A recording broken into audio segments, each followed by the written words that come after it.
In this session of this Object-Oriented Programming CS 8392, we are going to see about the exception handling in Java.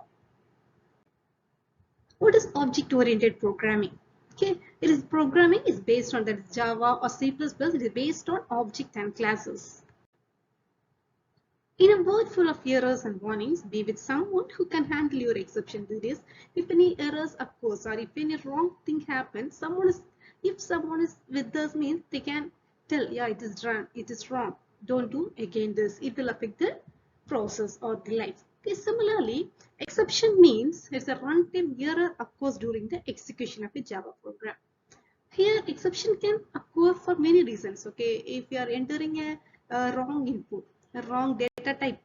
Okay, if the file is not found or losing the network while processing something. These are some of the cases where the exceptions occur. In such cases, we have to handle the exception properly. Otherwise, the interpreter will display the error and will terminate the program.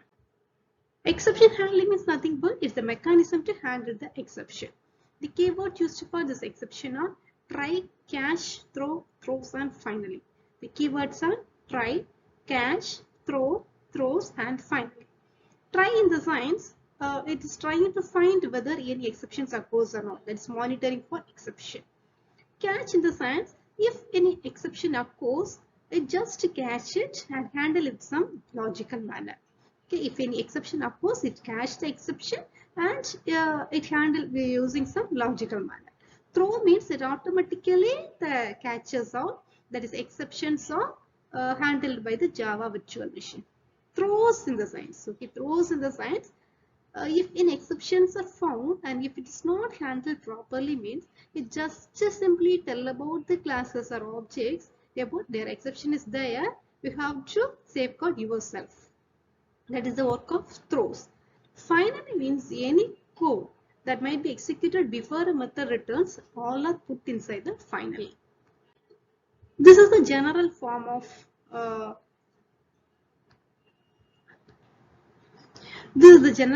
this exception handling. Try, inside the try we have to write the code to monitor for the errors. Under the catch, okay, we have to mention the exception type.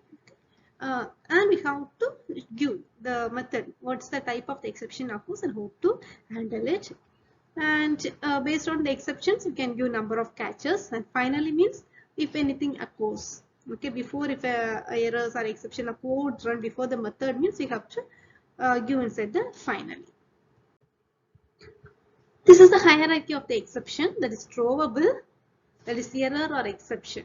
Okay, error is nothing but user made mistakes, that is the errors. Exception in the sense there are two types of exceptions are there, IO exception and runtime exception.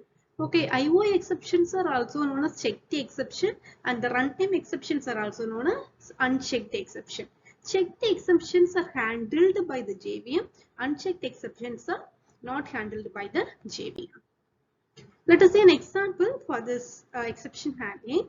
Here we are creating a class, that is class TC demo. Okay, under that we are creating a method, a main method, that is public static void main of string of args.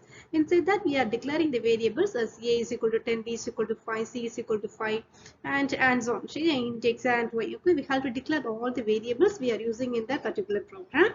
Okay, under the try we have to mention the exception. A by x is equal to a by b minus c.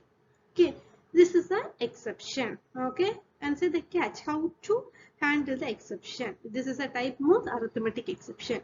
Okay, we are using division, multiplier, that is division and the subtraction.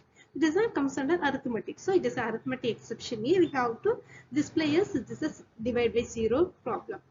And y is equal to a by b plus c. We have to display the output of y. What is the value of y? Is it a? The value of a is equal to 10 by b minus c.